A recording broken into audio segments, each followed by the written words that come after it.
Hi everyone. In today's tutorial, we will show you how to generate your PayPal QR code. If you want an easier way to receive payments from customers, friends, or clients, this tutorial is for you. On your mobile dashboard, the first thing we need to do is open the PayPal app. If you already have it installed, just open it. If not, you will need to download it first. Once you tap the app, you will be taken to your home page. From here, tap Send and Request at the bottom of the screen. After tapping that, you will see a QR code icon next to your profile. Simply tap that icon and you will be taken to the QR code section.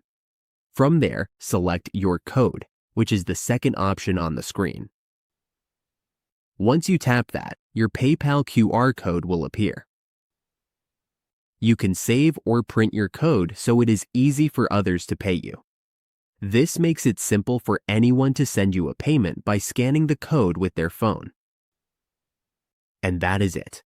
We have successfully created your PayPal QR code. We hope this tutorial was helpful.